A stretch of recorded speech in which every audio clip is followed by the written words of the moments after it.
그럼 여기서 또다시 궁금해집니다. 명품 브랜드의 소비가 가방, 옷, 액세서리를 넘어서 일상용품에까지 침투하게 되고, 그리고 그러한 소비가 경제력이 있는 특정한 세대에게만 국한되는 것이 아니라 전 세대에 걸쳐서 소비된다면 명품 브랜드를 만드는 회사에 투자를 해야겠다는 합리적인 생각이 든다는 겁니다.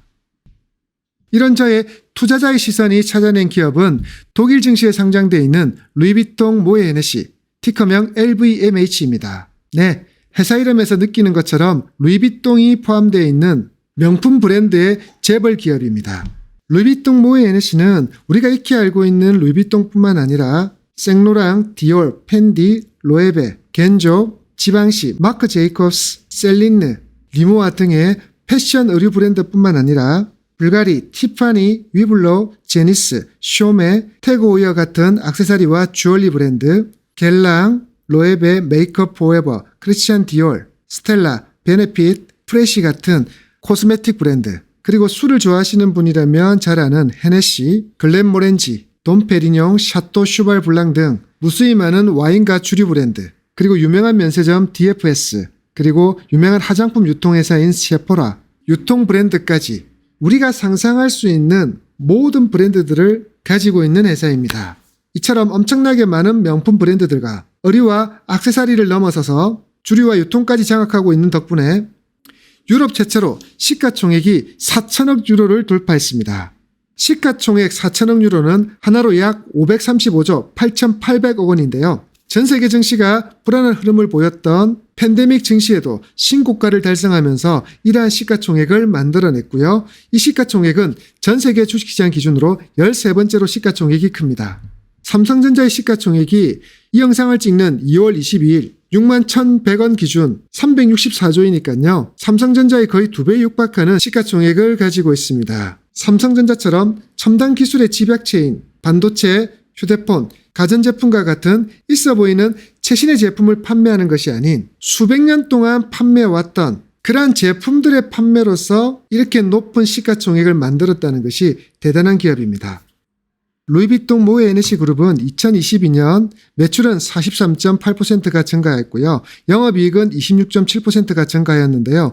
2022년 그야말로 폭발적으로 성장한 한 해였습니다. 이러한 성장세는 2023년도도 계속되어서요. 2023년 매출액은 22.3% 증가할 것을 예상하고 있고요. 영업이익은 27.5% 증가할 것으로 예상하고 있습니다. 2022년도의 매출액 증가율 43.8%, 그리고 2023년도의 매출액 증가율 22.3%는 이제 막 시작한 스타트업 기업에서나 볼 수 있는 매출액의 증가율인데요. 이러한 높은 성장률이 100년에 가까운 역사를 가진 기업에서도 일어날 수 있다는 것이 너무나 대단해 보입니다. 루이비통 모에 헤네시 그룹이 이처럼 폭발적으로 성장할 수 있었던 배경에는 공격적인 인수합병이 있었습니다. 앞서 말씀드린 그 많은 브랜드들 자신들이 다 처음부터 설립하고 운영했던 건 아니고요. 영업활동을 통해서 만들어진 자금들을 1994년 명품 브랜드 겔랑 인수로 시작하여 세포라, 펜디, 태그오이어, 글렌모렌지 등 거의 2, 3년에 하나의 브랜드씩을 인수하기 시작하더니 최근에는 거의 매년 하나씩 새로운 브랜드들을 인수하면서 공격적으로 외형을 키워가고, 그리고 그러한 외형을 키워가는 것이 단순하게 외형만 키운 것이 아니라 매출액의 증가와 그리고 이익의 증가까지도 이뤄내고 있습니다. 루이비통 모에 헤네시 그룹이 이렇게 성장하는 데는 공격적인 인수합병과 더불어 아시아 시장이 유럽과 미국에 이어서 새로운 럭셔리 시장으로 부각된 이유도 있습니다.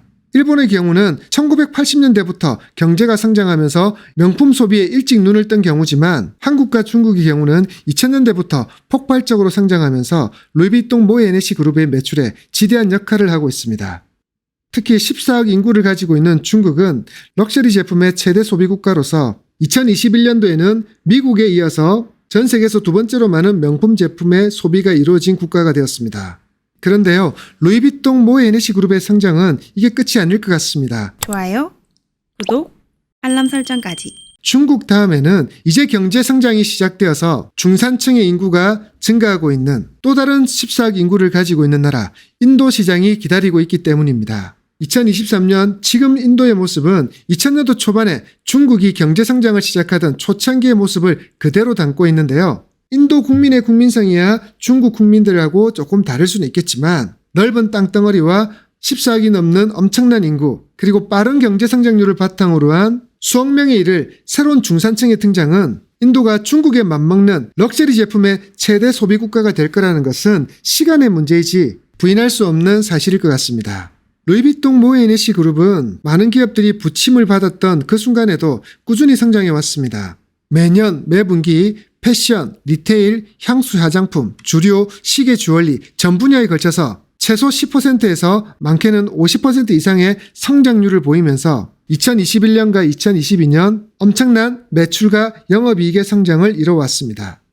이러한 성장 덕분에 루이비통 모에네시 그룹은 2021년, 2022년에도 주가가 상승했고 이러한 높은 매출액과 영업이익의 성장을 바탕으로 코로나 팬데믹 기간 동안 300유로에서 600유로 후반까지 급등을 하였고요. 이러한 급등은 올해도 계속되어서 이 영상을 찍고 있는 2월 20일 현재 804유로로 올해 들어서만 벌써 21%나 상승하고 있는 급등세를 연출하고 있습니다.